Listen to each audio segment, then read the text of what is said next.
Be strong.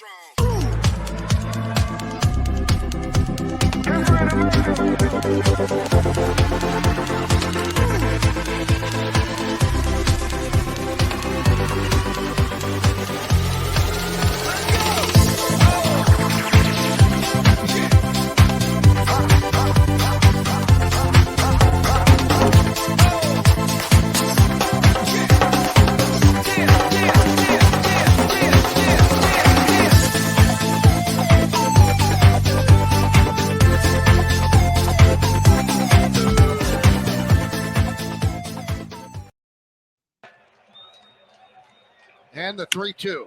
Drilled deep to left field. This could be it. See ya. He's done it. Number 61. He's been chasing history, and now he makes it. He and Roger Maris are tied with 61 home runs, the most anybody has ever hit in a single season in American League history. Ball up in the strike zone, and a lot of times as a hitter, you've seen him fouling a lot of balls off. Not this one. Had a little top spin on it, and you never see emotion from Aaron Judge. Well, you did here. What a monkey off his back, and what a swing for the ages. Well, Tim Meza will now forever be on the other side of history with Tracy Stallard. After he served up this pitch, Mom knew it, Roger Maris Jr. knew it, and they are united in history around the magical, mystical number 61. Alrighty, well, very good morning and a happy Thursday here on the TNC Sports Talk YouTube channel. Thank you guys for tuning in to the Throw-In with Justin. Coming to you just a little bit earlier this morning. I have a doctor's appointment right after this program when we get off at 10. So I'm going to dive right into that. And what you just heard was Aaron Judge, as we congratulate Aaron Judge for hitting his 61st home run of the season, tying Roger Maris of the all-time American League home run record.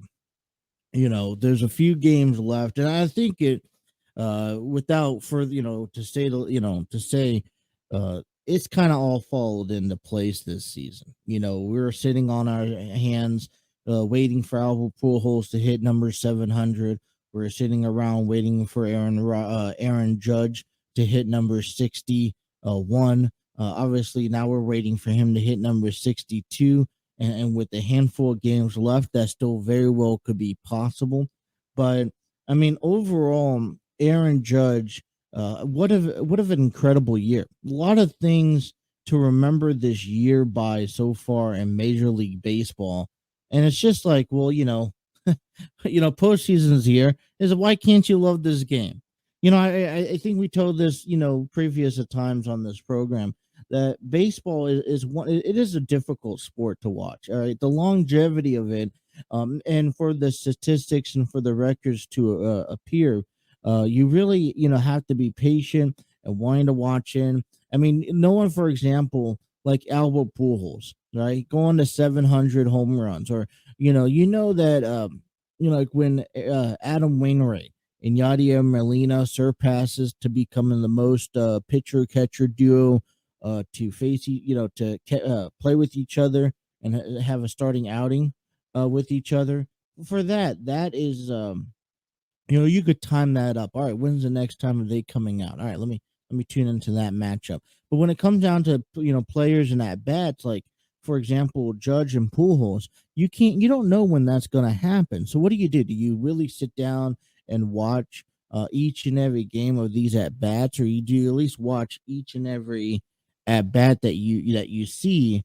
And and I was wondering for just a slight moment there. I mean, I didn't have doubts that Aaron Judge wasn't going to hit his 61st home run, and there's probably no doubt that over the next week worth of baseball that he ain't gonna hit number 62.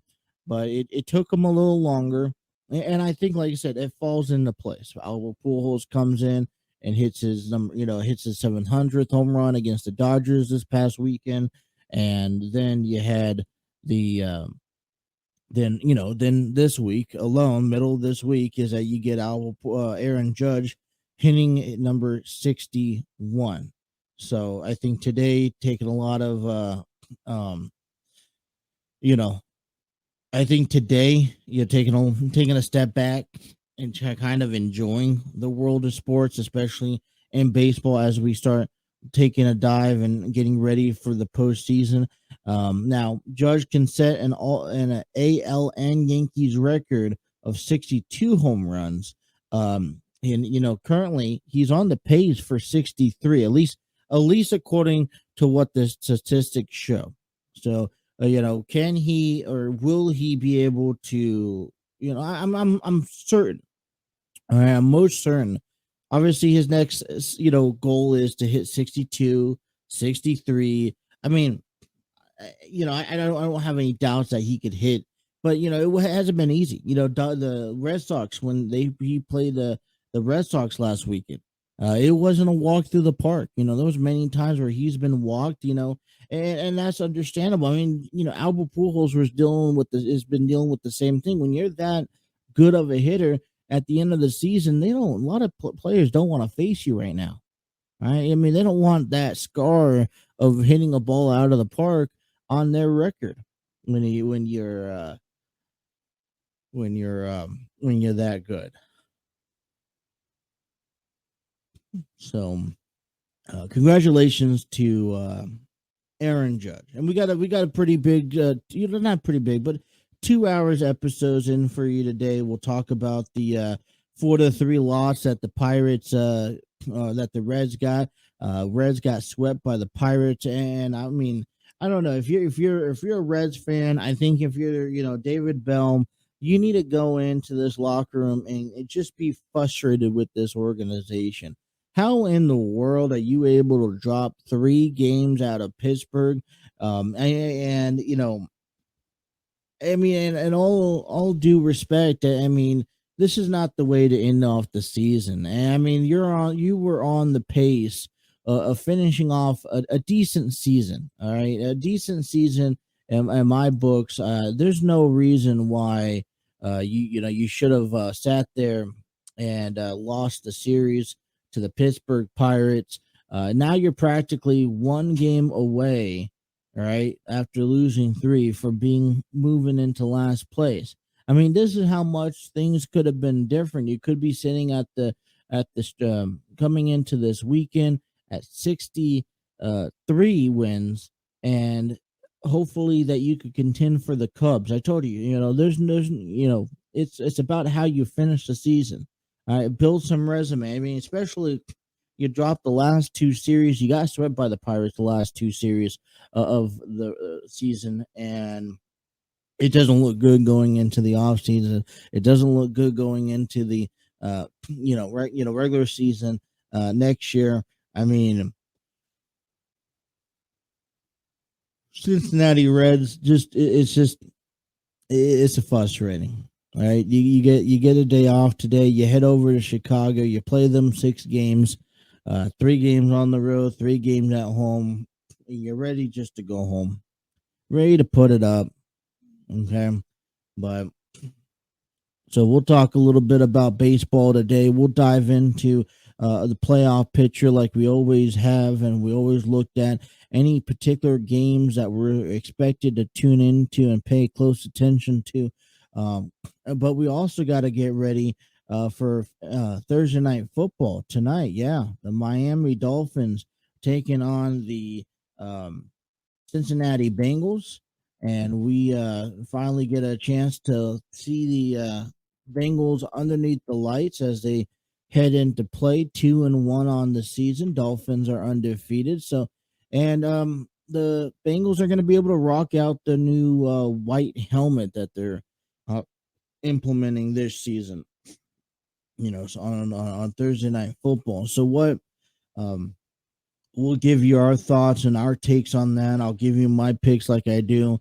I'll come back tomorrow morning and give you my initial picks for the rest of the week, and including in all the roundup and all the games and whatnot. So, great Thursday night football game. I will say that this is, I told you that last week. All right, the win over the Jets was a key win, right? It's a key win because it's the first one of the season. You didn't want to drop down to 0-3 on the year. It was a solid win, all right, and they finally accomplished that. But there's still things that the Bengals don't look good at. All right, I got five things five biggest issues that the Bengals had coming into last week's game against the New York Jets. So we'll talk about a little bit about that. My five takes. We'll also give you my predictions, and then also take a look around what's going on in other sports. We got NHL preseason continuing as we start getting ourselves into the month of October. NBA begins this week, and I'm sure they got the top 100. Also, a little bit of AEW Dynamite recap. I'm sure everyone will like to get a crack at that. First time Hangman Page confronts CM Punk. Dr. Britt Baker confronts Saraya. You also have Bryan Danielson coming out and facing one of the Jericho's Appreciation Society. MJF. So there's a lot of things going on in AEW Dynamite last night. We'll kind of touch base on that. But man, like I said, once again, congratulations to Aaron Judge. And, it's been a long season. I don't think a lot of people have expected it. I mean, I think this is a positive note for the Yankees. You think of the Yankees team that absolutely annihilated the entire first half of the season, and then they started looking like an average baseball team coming up into the stretch. And right now, compare the Yankees at the beginning of the season, all right, how they annihilated everyone, how they were probably one of the best teams in baseball. And then the way they play second half and the way that they look at standings right now, I mean, Astros still have a better record with them, 102 wins on the season. We get into the playoffs and, the matchups are now more pretty even than, so to speak, a couple months ago. I mean, even though Toronto and Tampa Bay, they both sit at the mid 80s marker at the win site. You got Seattle at 84 wins. There's more pictures. There's more of an evil level playing field when it comes down to postseason. So can't wait to get you an update on all the postseason matchups. It's starting to wind down very, very, very quickly. Talking about winding down, and it's starting to look pretty good. So we'll start diving into that and all that good stuff. All right, we're just getting started here on a Thursday. Probably a little slower start, but start nonetheless. So we'll take a break. When we come back, we'll talk some baseball with you. We'll probably just kick off with that with the Reds and the Pirates, and then we'll go from there. Thank you guys for tuning into the Throw-In with Justin on a Thursday morning, taking guys up until 10 o'clock here on the TNC Sports Talk YouTube channel.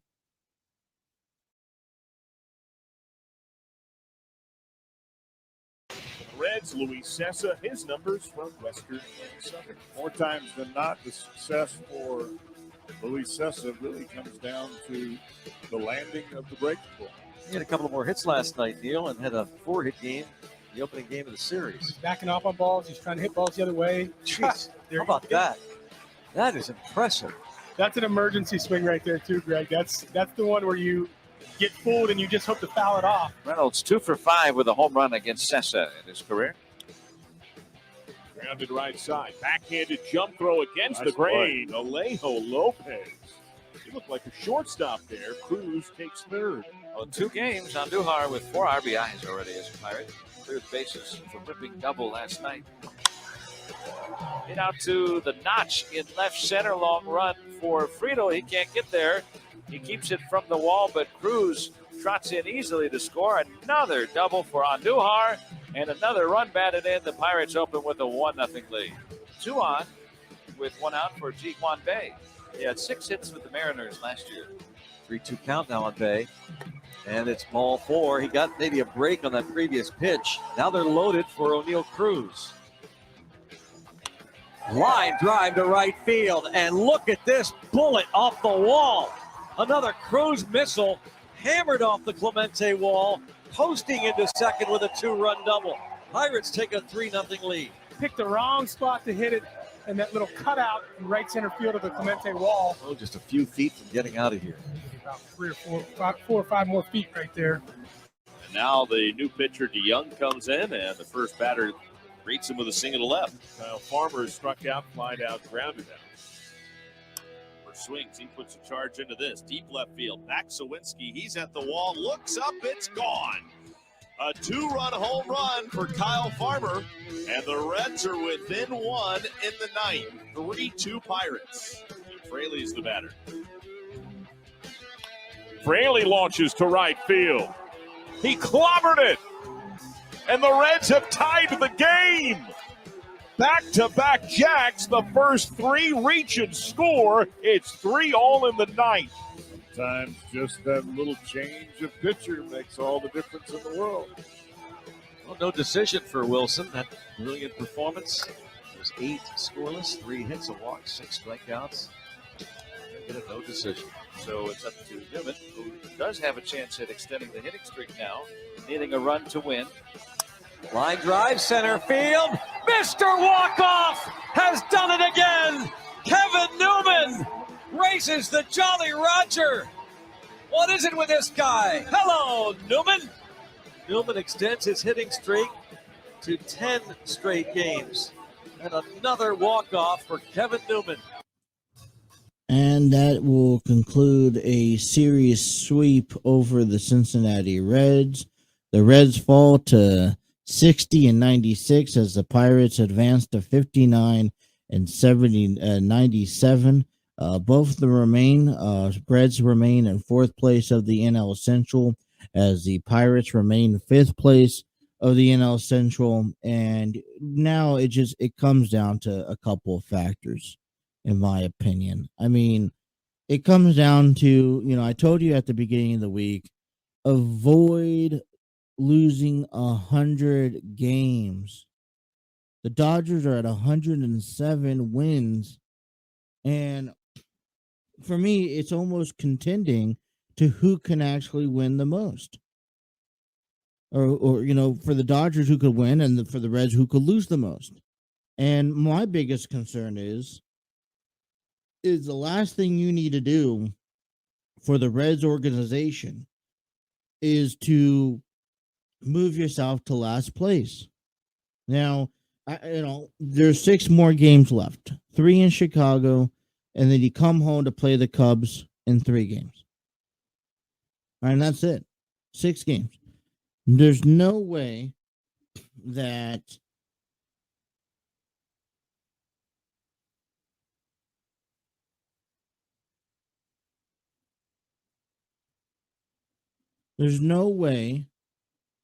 you can afford to lose 4 games against the Cubs. And it feels like this week, they're giving up. They're packed up. They've gone home. All right, there's no more reason for the Cubs to show up. So I'm very disappointed in the Reds. I'm very disappointed in how everything has come across. Just disappointed overall.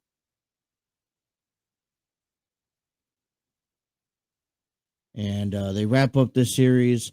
And here's the thing. And I guess here's the frustrating part. Is that the Reds ain't necessarily playing all that bad of a baseball. Right? I mean, yeah, the run game wasn't sufficient enough. They put up 7 hits. Couldn't bring anyone home. You had the great back-to-back home runs in the 9th inning by Farmer and Fraley. And yeah, they look, they tie the game. They tie the game, and Sessa. Listen, I mean, do you really think Sessa had a bad outing? Giving up in 6 innings, giving up 3 runs, giving up 4 hits, 6 hits, 2 strikeouts, 2 walks. Yeah, 4.8 moved to 4.76 ERA.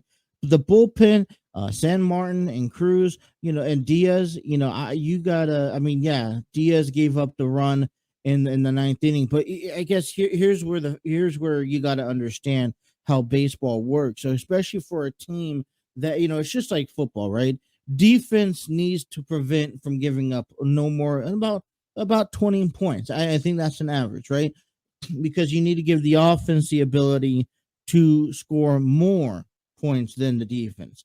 So realistically, you need the defense to put up, to block them for 7 points, for 20 points. All right, over in baseball, exactly how many points or runs should you really allow the pitcher to give up? And you look at a three, obviously you're not going to have a shutout game each and every game. And I think that's given. And I say 2 to 4 runs is an average, a solid, I won't say about 3 to 5 runs, matter of fact, is an average allowance. For me, in a per game, right, that means your starting pitcher could give up 1 to 2 runs per game or 2 to 4 runs per game, and your bullpen limits themselves to 1 run. And this is what the Pirates did. They capitalized on all their runs. See, the Reds Pirates just had a little bit better outing, right? Only giving up 3 runs. They made their starting pitcher look good yesterday. I mean, Sessa, like I said, hey, solid 6 innings. I'm very impressed by Sessa. Yeah, he's hit some batters. He's walked some batters, and he's also had a couple of strikeouts, and so that weighs it out. But obviously pitchers are going to give up some hits, but when it comes down to the offensive wise, I mean, only 3 hits allowed from Wilson in 8 innings. I say 8 innings there. 1 walk, 6 strikeouts. Like I said, for a team that is in last place, for 2 teams that are looking for better for next year baseball, it's just frustrating, right? It's frustrating just to see, the Reds get swept by the Reds. It's frustrating to be a fan, and you're trying to look towards something positive to finish off the season. There has to be something positive to finish off the season. And I beg to differ of what that is. I'm biting nails. I'm hoping and praying that the Reds don't lose 4 games in Chicago. All right. I came in this week and said, hey, listen, the Reds should have won at least 2 or 3 games against Pittsburgh. That didn't happen. And I'm hoping, man, I'm just hoping that the Reds don't lose any more than 4 games over the next 6 or 7 days, 6 games, okay, to finish off the season. And I will love the Reds. I will love the Reds to finish off the season strong against Chicago and stay in 4th place. At least if you guys could do that this time next week, I will say that I'm satisfied that we could start diving in and start talking about the next season for the Reds, what they need to do, where did they go wrong. Oh man, it's one after the other. Taking a look around the NL Central, Milwaukee beat the Cardinals 5-1. Woodruff picked up his 13th victory on the season. So Quintana drops his 7th of the season. That series is wrapped up, and Chicago Cubs also yesterday picked up their victory over the Philadelphia Phillies 4-2. They moved to 69 and 86. As much as the standings still hurt for the Reds, the Cardinals, okay, they have clinched the division with a couple earlier this week. Their one Milwaukee is sitting in. Did they clinch the division? Yeah, it says clinch the division. It still shows that Milwaukee has 1 game for elimination, but yeah, they clinched the division. Milwaukee is 83-72. They're in 2nd place. The Chicago Cubs is 69 and 86 in 3rd place. Okay. The Cubs and the Pirates are on a 3-game winning streak, while the Reds are on a 3-game losing streak. And coming in for the scores today, if you're looking for some baseball on a Thursday afternoon, just pop that up for in the division. As I mentioned, the Pirates, the Reds, and the Cardinals all have today off. The Phillies will be over in Chicago to play the Cubs at 2:20 p.m. Suarez will be on the mound for the Philadelphia Phillies. He's 10-5, 3.38 ERA. As Assad will get the nod for the Cubs, 1-2, 4.28 ERA.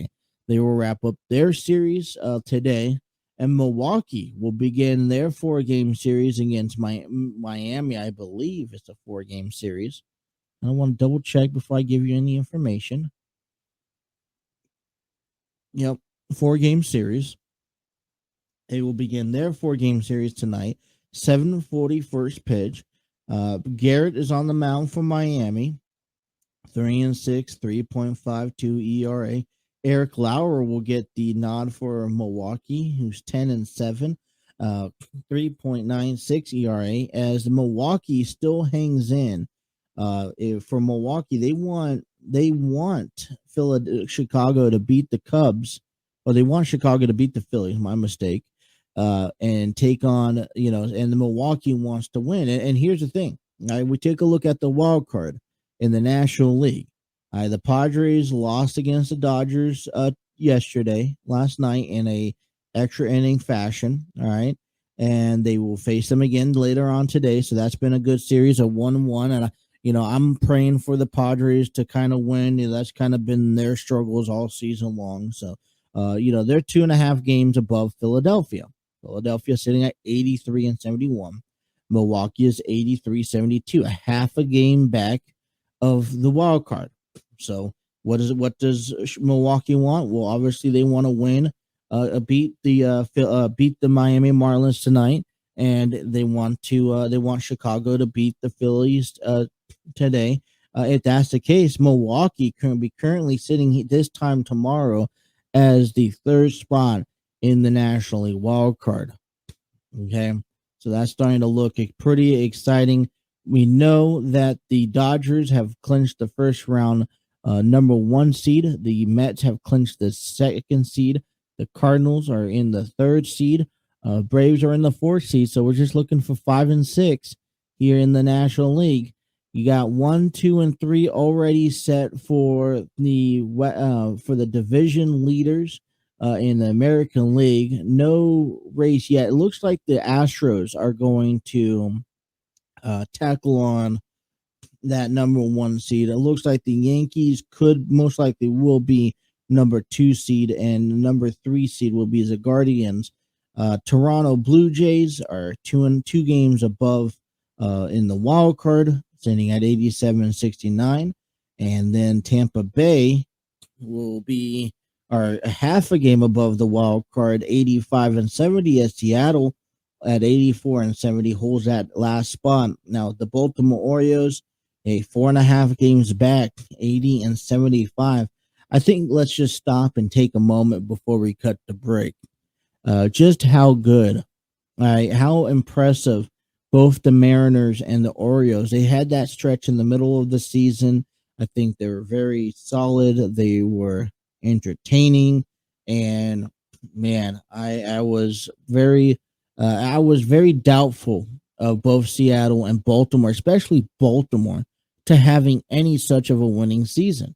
And just a week ago, Minnesota, Chicago was all looking into the stretch, even Boston. And now you sit with Baltimore as the playoff picture is closer, it comes to an end. Baltimore's just 4.5 games back. I don't know if that's going to do anything, but hey, just a few games back. I mean, anything could happen in the last week. Take a look at games coming into today. If you're looking to tune into any games, wanting to listen to them, You have the Dodgers and you have the Padres wrapping up a 3-game series tonight. For in San Diego, that first pitch is at 9:40 p.m. Eastern time. Baltimore, if you're looking, I would say tune in to the Cubs, Phillies, and then the Marlins and Brewers. And I'd say it will be a triple header because after Marlins and Brewers, I would suggest tuning over to the Padres game. But then if you're looking for some East Coast action, Baltimore Orioles are over in Boston. And then also the Mariners are home to the Texas Rangers as well. That's at 9:40. And so that is your around the league and Major League Baseball update for you guys. That's pretty much all I have to say about that. We'll dive more into it coming up a little later on next week. Just kind of want to get the season over with. All right, let's take a break. Let's come back and let's tune into something a little bit different. We still got to get ready for Thursday Night Football, where the Cincinnati Bengals will have its highlight taking on the Miami Dolphins. What a showdown that's going to be. We'll probably dive into some of the games that's going to expect, especially in the division this week. Maybe some key games that we expect to win. All right, thank you guys for tuning in to Throwing with Justin right here on the TNC Sports Talk YouTube channel.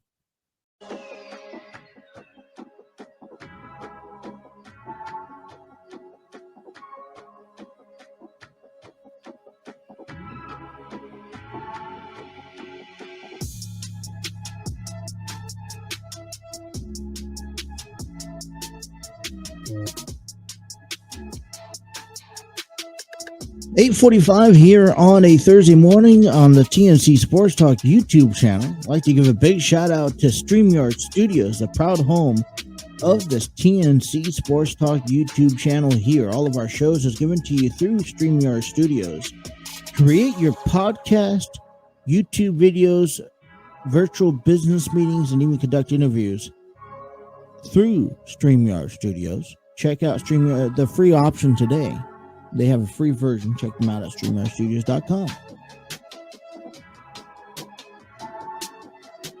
Alrighty, diving into some football here and getting ready for Thursday Night Football as the Miami Dolphins and the Cincinnati Bengals square off to do battle. And I'm excited about this matchup. I really am. All right. I'm not talking about being excited because of the uniforms that the Bengals are playing or having. I'm not excited because, there is, because of,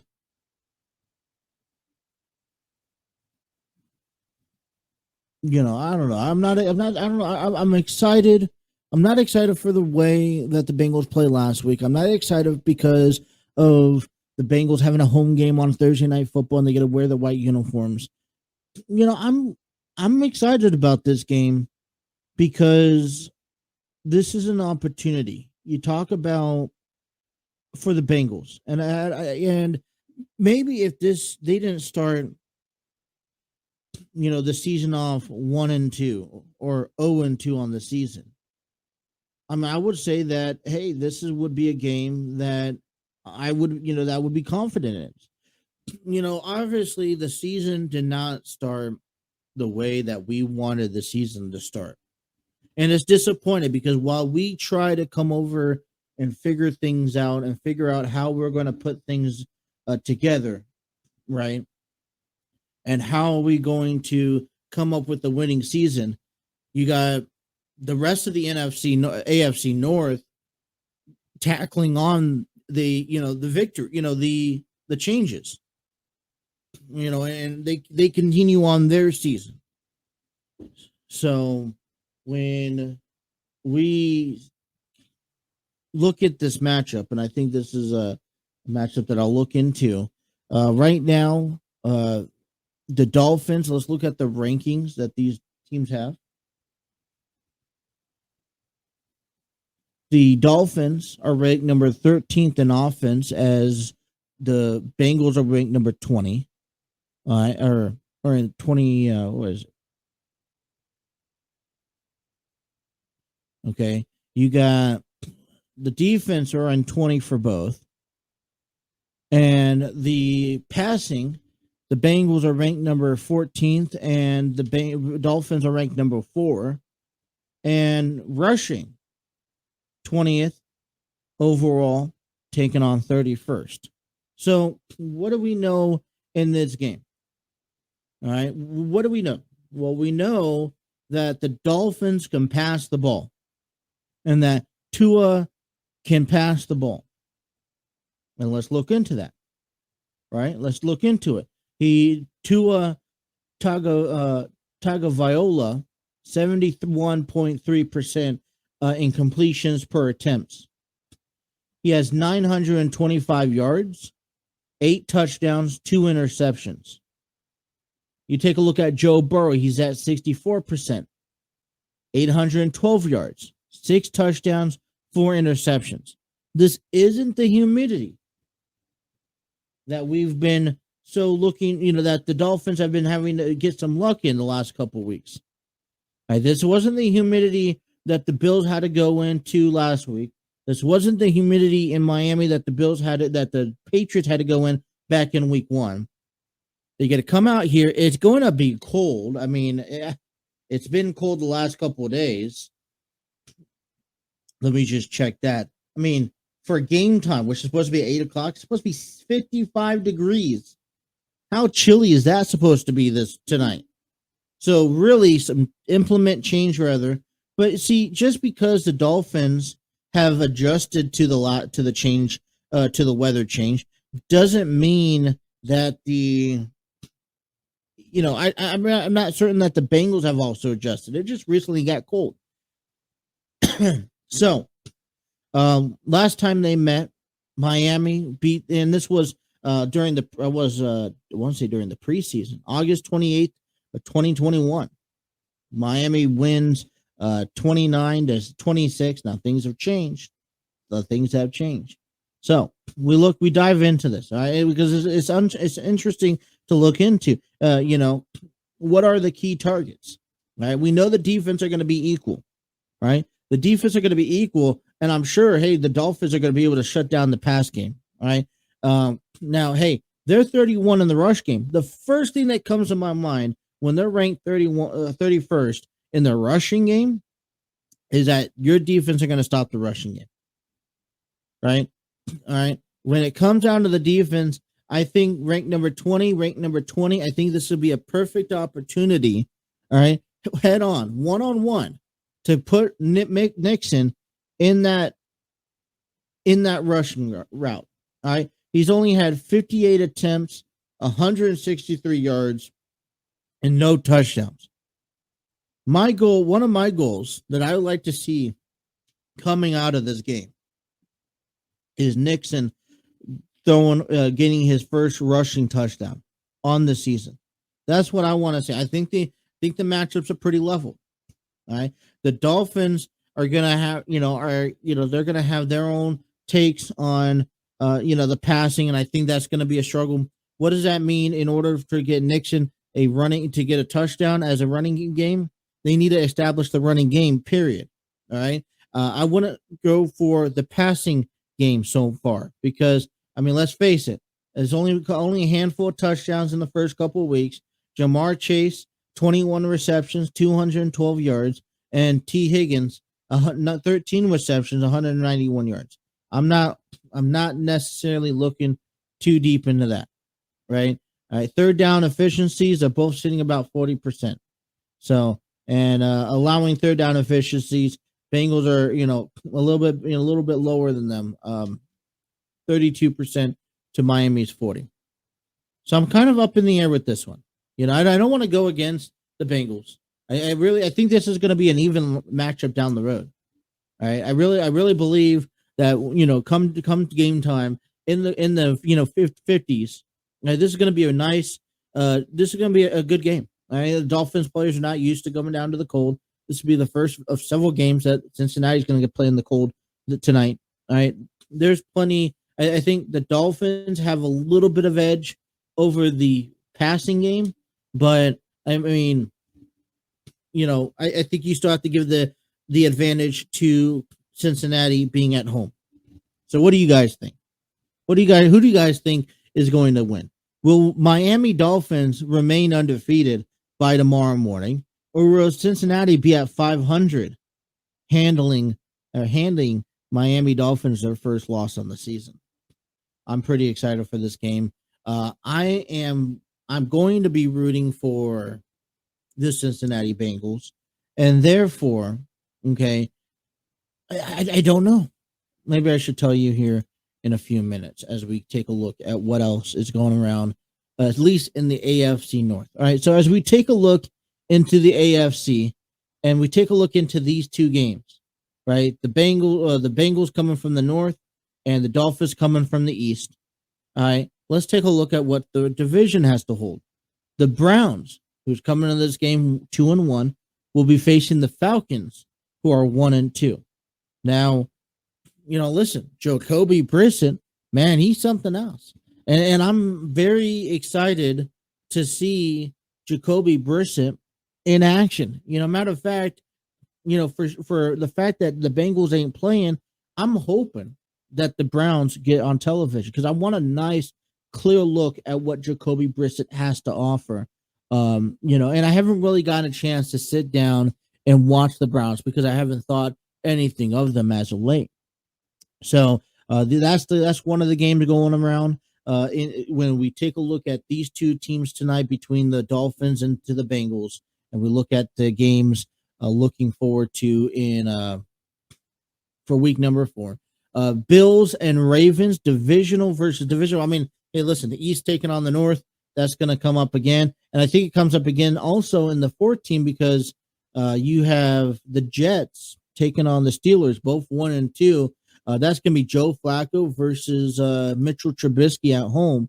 I don't know. I know that the Jets lost last week against the Bengals, but I don't necessarily count them out. Now, I don't think that they're a contending team. I honestly believe that the Steelers should walk away with the victory on this half. And then as far as the Bills and Ravens, listen, I know both of them lost their game. It's going to happen. All right. I think at the end of the day, you have to realize, you have to understand that both teams are going to lose. All right. Good teams are going to lose. That's what we saw last week.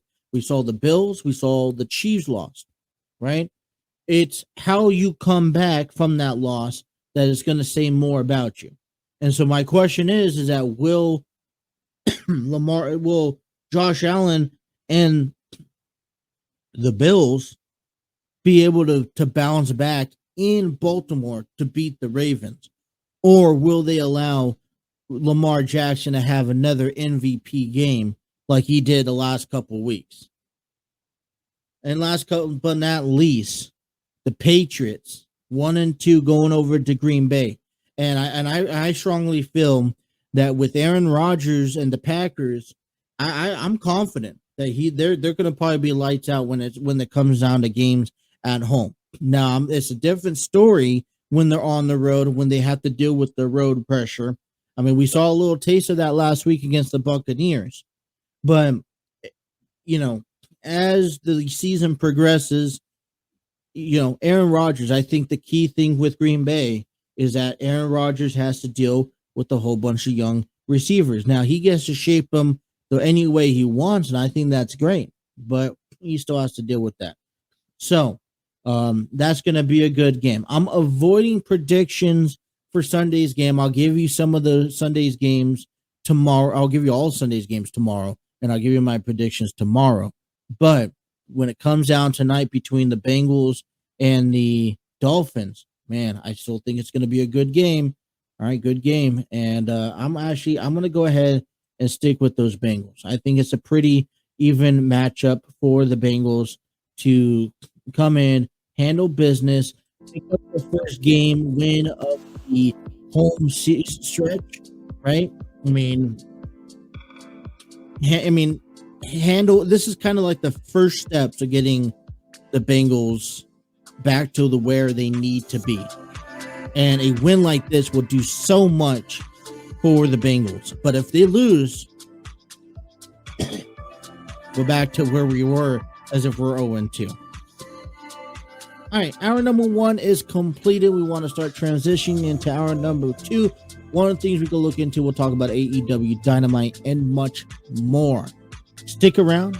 More of the TNC, more of the Throw In with Justin on the TNC Sports Talk YouTube channel continues.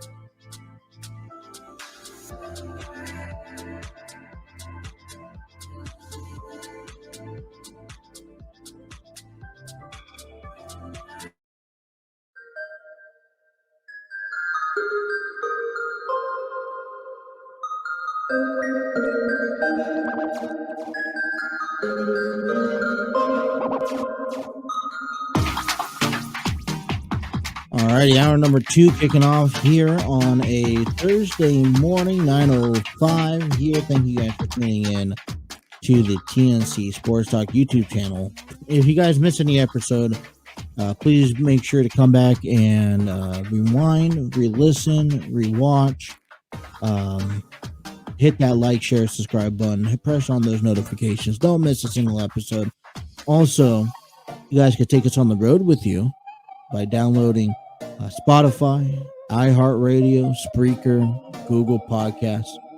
I've always had issues right now. I mean, I was able to open up an earlier program through Apple Podcasts, but ever since trying to open up this one, I can't do Apple Podcasts, so they don't want to accept my verification.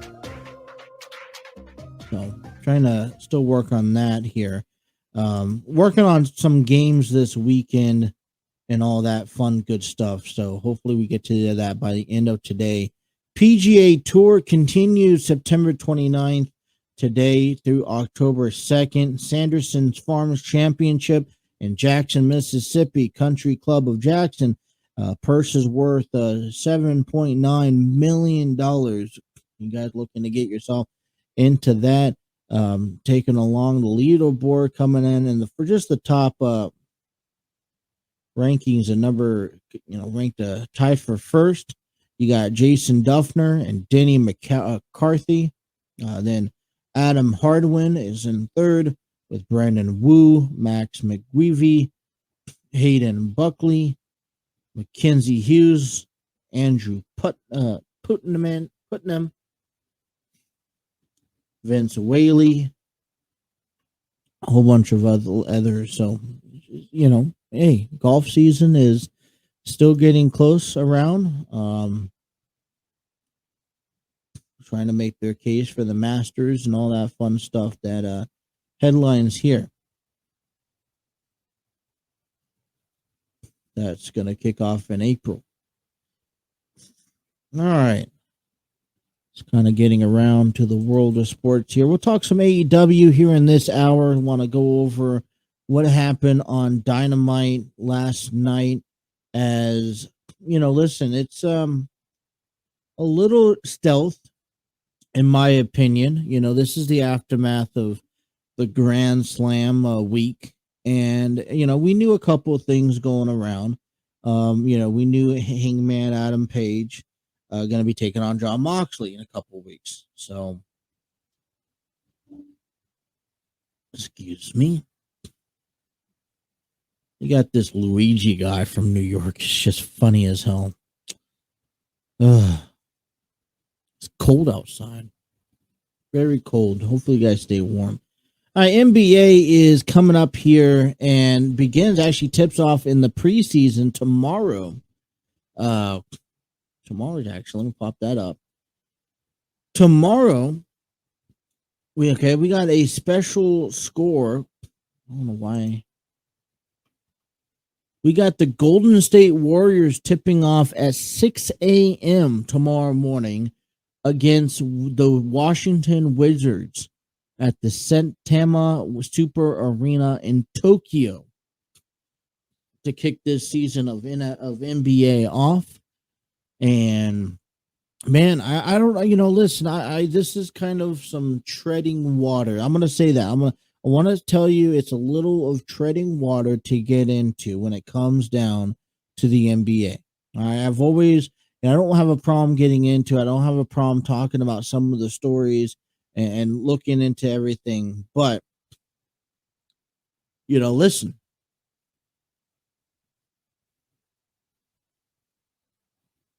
I didn't necessarily grow up, watching the NBA. Now, I don't want to dive into a sport that I'm not 100% certain about. I don't want to dive into a sport that I am,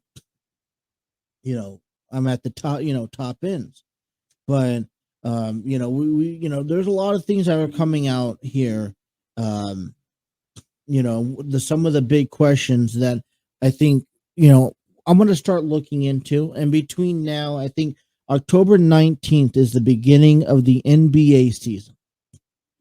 Okay. And what I want to do is I want to start diving into some teams. All right. And just see just where some of these teams are going to finish and what they need. And I think the only way I could come up here and do that is learn it with you guys. All right. And so that's what my plan is.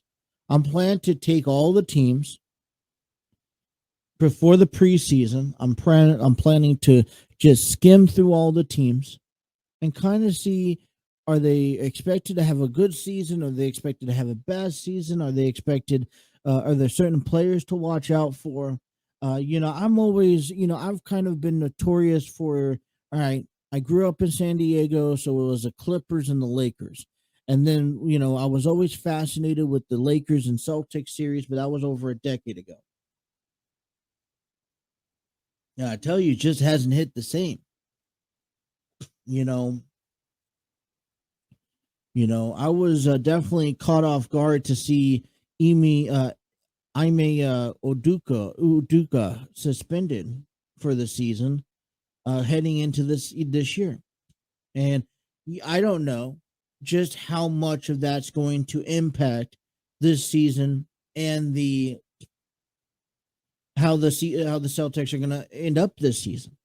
All right, violation for team policies. So, I mean, I hear stories and I read some articles, and I'm not necessarily, familiarized, but then I was, reading an article about this whole suspension that, there's still very fresh in the NBA minds.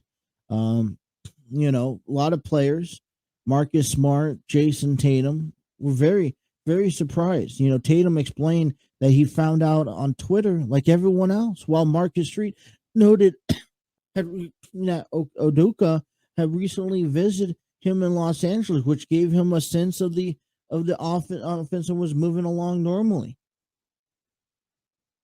All right. Tatum said it was an unfortunate situation. Nobody expected this coming into the season. We're all off guard and everything, but we're trying to move on and move forward and play basketball. Initially, this is coming from Jaylen Brown. The initial reaction is we were all shocked what was going on and a little confused. But a lot of that information wasn't being shared with us or members of the team, so we can't really comment on it. Well, hey, listen, you guys, preseason is here. You're going to find out through social media a week before preseason starts that your coach is not going to be your coach for the season. The same guy that you've been in contact with the offseason, the same guy that is coming out and visiting you, treating you like business is normal, and he's not going to be your coach for the season. And I think this is going to throw, I want to say, and I sure hope not. I mean, these guys are professionals, and I sure hope it doesn't really play into much of the season. But when you have your head coach who has his playbook, and for where the Celtics went last year, and for how everything has unfolded last year, the Celtics are one of the top teams in the NBA. All right, it's top 10 in my books. And now you're running into a dilemma where you just don't know what your head coach is going to be. Who's going to be. Hopefully, it's a coach that is within the system. I mean, obviously, they're not just going to go hire a coach for a season. They're going to probably hire and bring up within the system, right? And you're going to have to adjust to their playbooks, all right? Adjust to their schemes, Just like it's just like having a manager, and it's not. You got to have someone that knows what they're doing to come in, especially when you're the Celtics and your expectation is high. Your expectation is playoff contenders. Your expectation is to go to an NBA Finals again. That's what Boston Celtics expectation is. It always has been. It always will be. So, on the outside looking in, I was a little shocked. I'm also a little shocked to come to find out that it's towards the beginning of the season. Now, I think that's the only good news out of this entire story. But the good news is that, hey, now you get to sit down and you get to relook at what, before the season starts. Now they tip things off in 20 days. You got 20 days at the TD Garden for the Celtics before you got to face the Philadelphia 76ers. So, what is that log? What does that look like? How does the team adjust to the season and whatnot? So we're taking a look into that, talking a little bit about NBA. What is there any teams, like I said, new? It's a new atmosphere. So my question is who do you guys want to focus in on? I mean, I have the Celtics. I'm going to be following along just a little bit. I got, I also like to follow along against the Clippers and the Lakers from time to time. That the Golden State Warriors are always in there. With that being said, Toronto Raptors, the Brooklyn Nets. I mean, there's a lot of teams. Now, because we cover Cincinnati sports, is it something that we want to go up and cover the Cleveland Cavaliers? Maybe that's something that we kind of follow through day by day. They tip off their season October 19th in Toronto. So did we talk about that? Well, that's what I want to know from you guys. So as we start adjusting and as I start trying to gain some knowledge in the NBA world, let me know exactly where you guys want us to focus in on, if at all, any. Before we cut to break, yesterday, Columbus Blue Jackets beat these Buffalo Sabres 4-1 with Myers, Bimstrom, all scoring a goal. And I think that it's only fair to follow the Columbus Blue Jackets, only so much so that they, I think it's more rarity. I mean, I think we're going to cover more of the Cincinnati Cyclones and their season more than anything else. I think that's fair to say.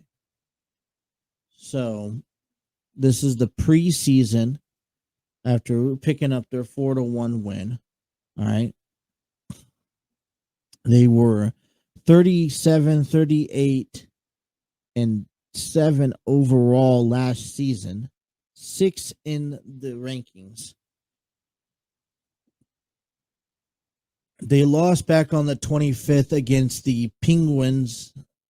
They split the series on the 25th against the Penguins, picked up the victory last night against the Buffalo Sabres. They will play St. Louis tonight. And then they have Washington on the 1st on Saturday at home. And preseason, this is why I enjoy hockey. I'm not a big fan of hockey, but this is why I enjoy it.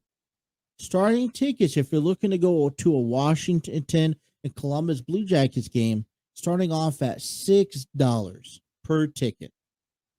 May not be the greatest tickets of them all, but $6 per ticket. So we'll follow into that.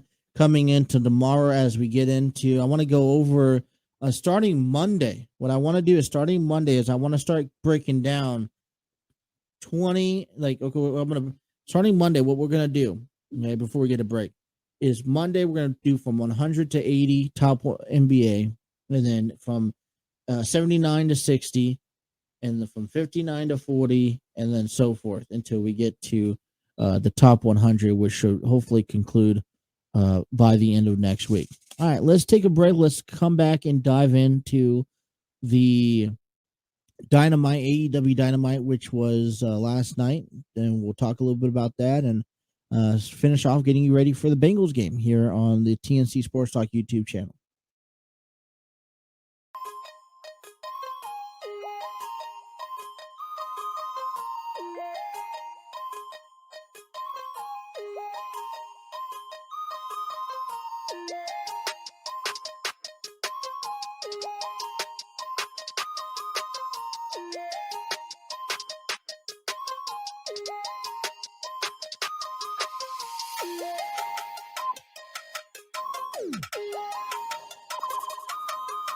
Alrighty.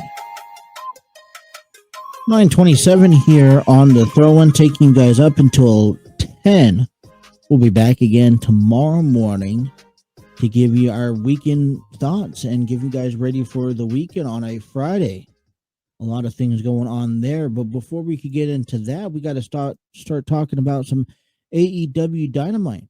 I was watching some of the highlights last week from last night, and this is when things start settling in. Chris Jericho's the new Ring of Honor champion. Jon Moxley is the AEW world champion, and I'm let me put it this way.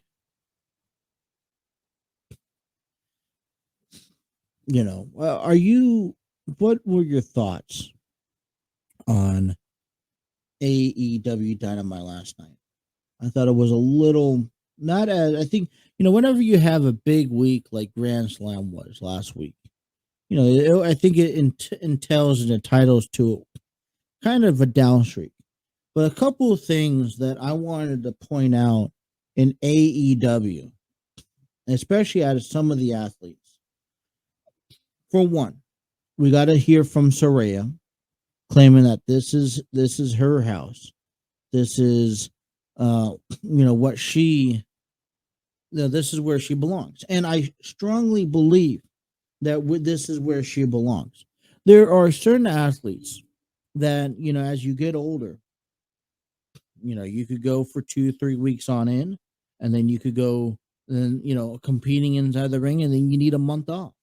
I mean, you take a look at guys like Matt Hardy, Jeff Hardy, Sting, Chris Jericho, Paul Wright. There's, and this is where AEW fits in that bill, right? They work with you. They work around your schedule. And I feel that AEW is the number one place where, for that. And that's where I think that AEW is great at. And so when you say that Saraya is in AEW, well, we obviously know the injuries that she's had and the reasons why she has not been able to compete in the ring for all these years. All right. Reason why she had to book up or put her, hang up her boots. I mean, I think a lot of people, when you get the opportunity to go out on your own terms, that you take the opportunity to go out on your own terms. It's the reason why Edge has returned back to WWE. It's the reason why Bryan Danielson has returned back to in-ring wrestling. And honestly, for Saraya, I think she's respectively, she deserves to go out on her own terms. Okay. There's still so much, she helped pave and create an era of professional wrestling and was not given the opportunity to be acknowledged among some of the women who have really paved the way. and that was due to her injuries, the stuff outside the ring, in the backstage area, and so kind of getting this fresh look again of getting a chance, a future chance of stepping inside the ring, having some great matches with women like Thunder Rosa, hopefully Jade Cargill, you take, Dr. Britt Baker, and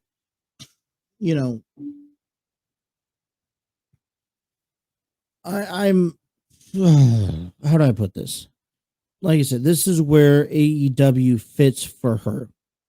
But I don't necessarily still believe that AEW fits the bill for everybody. All right. Like I mentioned, it was a big clear mention yesterday, and I wanted to reemphasize it today. Unless you're at the top of the food chain, all right, unless you have one of the main titles, unless you are a well-known athlete that's already established, that that is already in there and putting in the work, then a lot of times you're going to get mixed in, you're going to get put into the mix. All right. And here's a prime, right now, the women's division, listen, there's not many women out there, in AEW, right? It still doesn't exceed how, how the men are. So, but it was interesting because as I was tuning in, real, like, when you look into it, you had Juice Robinson, you had Menard, and I'm trying to, I have to go back and look them up on this roster. So that's what I'm doing, right? Go down to the Jays.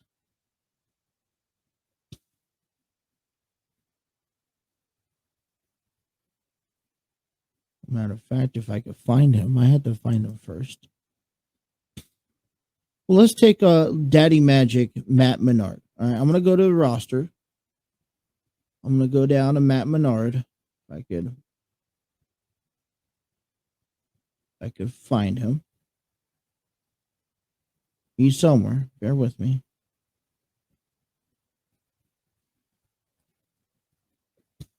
Okay. Here we go. Daddy Magic, Matt Menard. Okay. He's of the Jericho Appreciation Society. He's competed.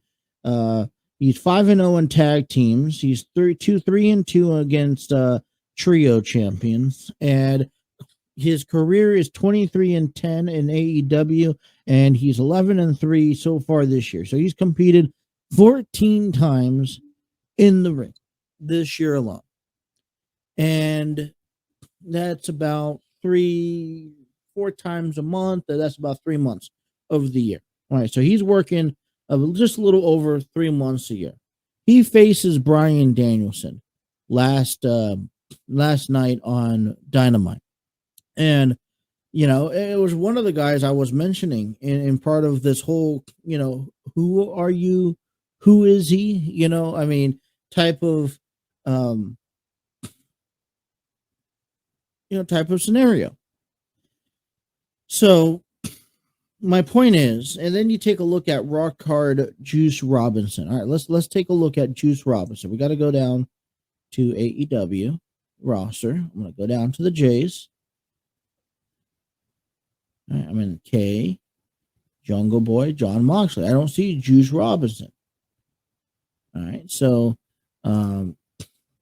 that's my thing. Rock Hard. Maybe I could search him up through Rock Hard. Bear with me. I'm trying to find this athlete that faced John Moxley last night. So, there we go. Nope, no Rock Hard. So, Juice Robinson, I apologize, but I have no idea in the world who you are. Okay, apparently, Juice blindsided Moxley while he was making his entrance. Juice got the pump on Moxley.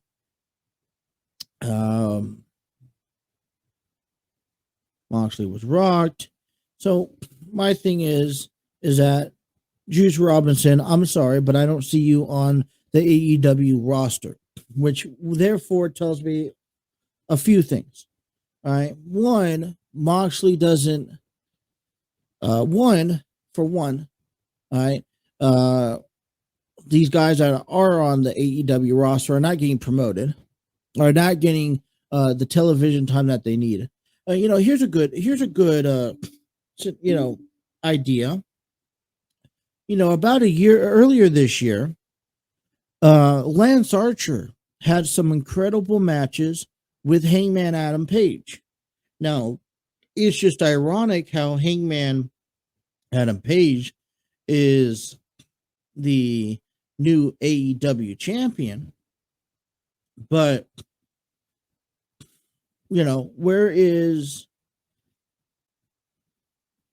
how come we couldn't implement a guy like Lance Archer into a match? And apparently this is a so-called AEW World Championship Eliminator match. I don't know. I don't know the purpose or the story sometimes behind some of these matches that are put together. And you're bringing guys out from AEW, out of AEW into AEW to put on matches. And I think that's great. I think that's a world, great talent that you guys do so to promote it. But there's a bunch of talent that's already on the roster that needs to be promoted first, right? AEW Interim World Championship match was on the line. Toni Storm took on Serena Deeb last night. Deeb, let me see what this one looks like. Storm spiked Deeb with the Avalanche Pile Driver and pinned Deeb. Matt Hardy approached Private Party last night as well. After they were dismissed by Andrade El Idolo. Listen, I'm going to say this again. All right. It's great that AEW is promoting guys like titles like Ring of Honor World Championship matches, right? I get that. But wouldn't you think that the Ring of Honor World Championship should be defended at Ring of Honor, right? On their product, on their show. I think it was a great match between Chris Jericho and Bandito. And this is where, you're trying to promote product. You got to have titles on your product. And I feel like they almost just copied an image of what Solo Sikoa did the other night, bringing up the North American Championship and defending it on SmackDown.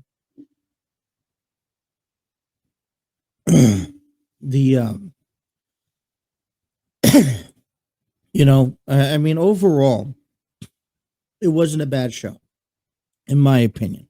It was a downgraded show from what Grand Slam Week held with each other, but it wasn't a bad show. It wasn't a terrible show. There was much other things I could watch other than AEW Dynamite, and I sure did. Okay. But, these are the simple problems that I think needs to be fixed. Right. All right. First of all, I don't have a problem with incorporating different promotions titles on the product. That's one thing I actually love. And one thing I wish WWE did more often, all right, is incorporate titles that are from one show and bring it over to the other show and acknowledge that they are champion. All right. But when I'm and then I know that AEW has Ring of Honor in their back pocket. But when you don't see guys in the ring and here's the difference. There's a difference between, you're getting them television time. But here's the problem with Matt Menard. And I want to just really focus in on Matt Menard, right? Matt Menard is coming out each and every week with Jericho Appreciation Society. Yes, he's giving his 5-10 minute segment, on the TV, but it's not focused in on Matt Menard,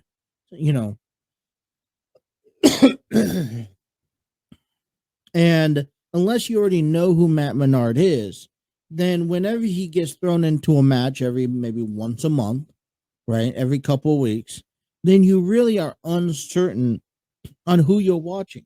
So last night, yes, I was watching a member of the Jericho Appreciation Society compete in the ring, taking on Bryan Danielson. And the concept was Bryan Danielson coming out, and and Claudio gets involved and throwing everything into perspective with the Ring of Honor Championship and all that stuff. And it's also funny how so quickly Bryan Danielson jumps up, moves, after having a match, an incredible match, by the way, with Jon Moxley last week. Okay, how he jumps up and just walks away and now is off to something else. All right. And the match, I understand the purpose of the match. And the match wasn't, it was a solid match. But my thing is that, what? I don't know who Matt Menard is. I don't know what he's capable of doing. He's been in the ring a handful of times. Okay. And I don't want to sit here and act like, I know each and every wrestler, because I don't. But whenever you have guys like, Matt Menard come out every once in a while and who is unknown, right? Because there's a difference between being on TV than actually having the mic, speaking, having full-on segments with somebody else. You know why Chris Jericho, why MJF are always on top of the food chain is because they're the ones each and every week having that mic. They're the ones who are leading the pack each and every week. Here's my other thing. All right. Jon Moxley. Did he really needed a match last night? He just got through going through the last several weeks, hell and back, after dropping the AEW champion, winning it again. I mean, for me, I would like to pace that out a little bit. I would have waited Jon Moxley for a match, to have a match later, maybe next week, or even bring him now over to Rampage, where you kind of spread his matches out. What AEW, in my opinion, is starting to do is that they're putting on their top talent on the main product. They're putting in their storylines, and then they are really throwing the rest down to Rampage and Dark. And you're really only having your top guys on the main show, and you're not building some other guys. It takes a while to build these guys, and that's unfortunate. See, if I knew who Matt Menard was, I would have been more excited and opposed to watching him and encouraging in this match. Same thing as Juice Robinson, same thing as Bandino. I think the only reason why I know Bandino is all the stuff that he was supposed to do with Ring of Honor. And I just, like I said, a Ring of Honor title defense on AEW, I don't have a problem with it normally, but it should be promoted for AEW. It would have gotten more views. You're pushing other titles on AEW to take over the show. I just don't like that. So all over the place on AEW here. A little bit last night. I'll talk a little bit more about that as it still unfolds as we move along. But I'm going to take a last break of the program, take you back up, wrap up the show. You guys are listening to the Throw-In with Justin here on the TNC Sports Talk YouTube channel.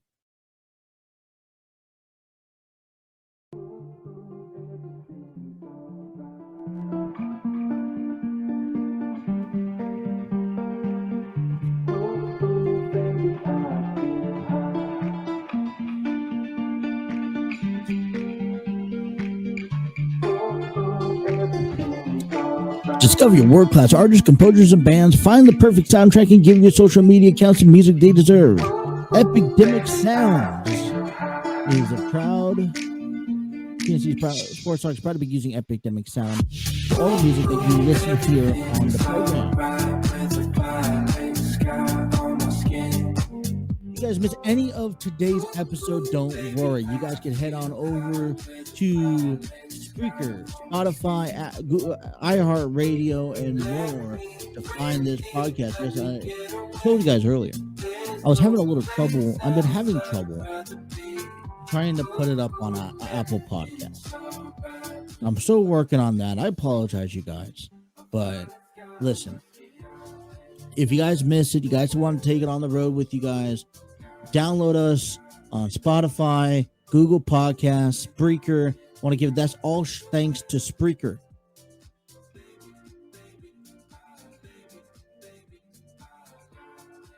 Spreaker is the way to go when you want to monetize all your audio platforms with podcasting.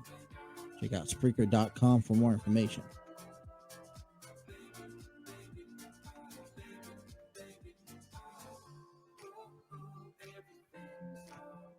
All righty, wrapping up another week in the world of sports.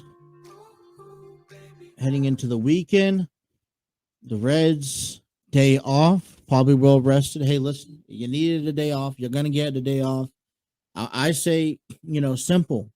Come into this Chicago Cubs series with a gripe on your shoulder. You want to finish the season off with a bang. If you are the Reds, you don't want to lose 100 games. I mean, you're 3 games away from losing 100 games. What does that mean? That means you got to go in and win both series against the Chicago Cubs. And I can tell you right now that there's 2 of the 5 pitchers that I'm confident in throwing out there that could give me a good outing. And you just don't know what you're going to get out of the bullpen. So enjoy your day off. We'll talk more about that tomorrow. But it is game time. Thursday night football here tonight. I know we talked a little bit about it earlier on. I want to kind of recap and bring that back around to full-on circle as the Bengals. Man, hey, listen, they get a chance to come and walk away 5-5 on the record after 4 weeks, after 1 month of football. When you think about it, a month ago, we were sitting here talking about all these stuff that was going on. Getting ready for the Bengals to play football, talking about how exciting the season is, and it's any given Sunday, right? Some of the greatest things that have happened, and it's really been a whirlwind of expectations. I believe, listen, there's a lot of implications. I think this matchup is a very even matchup. Miami's coming into some cold weather here tonight. It's Thursday night football, so it's a late night throwdown with these 2 teams. And I tell you that Thursday night football is the night to kick off what is expected to happen during the week. All right, and I tell you this all the time because it is. It sets the tone for the week. And I think that this is a great matchup for these 2 teams. You got the 3-0 Dolphins coming into Paycor Stadium in Cincinnati to face on the 2-1 Bengals. Now the Bengals went over to New York last week. They won, and we could celebrate that game all we want. But winning a first road game and winning the first home game sets the way. And I think, the more we put on, the more we take a step back, and if we lose tonight's game, I think we really have to sit down and really think, how are we going to play out the rest of the season? All right. The Ravens are 2-1. They have an opportunity on Sunday to be 3-1. Okay. The Steelers are 1-2. They have an opportunity at becoming 2-2. All right. The Ravens, they're going to have a tough matchup, but they have an opportunity at becoming 3-1 this season. All right. So out of the first month, taking away some of the things that we have already learned. All right. The MVP caliber of a season that Lamar Jackson's having. And like I said, sign him the big bucks because he deserves it. All right. Joe Burrow needs to get something going. The Bengals need to get something going. Was it enough work last Sunday picking up the first game of the season? Was that enough for the Bengals to get something going? That's what I want to know. Okay. And it's not going to be an easy walkthrough. So I believe that last Sunday was more of an easier game. Okay. Let's start from the bottom and work our way up now, because now you're going from the Joe Flacco and the Jets to going on and facing Tua, Tagovailoa, and the Dolphins. The undefeated Dolphins, the same Dolphins that beat the Buffalo Bills last week in Miami, and I don't think they have a problem coming into Cincinnati tonight and beating the Bengals. All right, and it's an important win, I believe, for both divisions, right? For both teams, it's an important victory because now Miami has one game above Buffalo. Not only that, they're in first place. I know, talking about it 4 weeks away, but you know how easy it is to slip in the East. And one game loss from the from the Buffalo Bills, and the tables could be turned just like that. All they got to do is go into Buffalo and lose to Buffalo, and the tables turn. Because I still say that the Buffalo Bills are on the top of their division. Okay. Now for the Bengals, like I said, another win gets you back to 500, the first home victory. Losing this game sets you 2 games back at where you need to be. As a matter of fact, 3 games back because you want to be 1 game above everyone else. So we understand why and the importance of just why this game is really, really big. Really big implications kicking off on a Thursday night.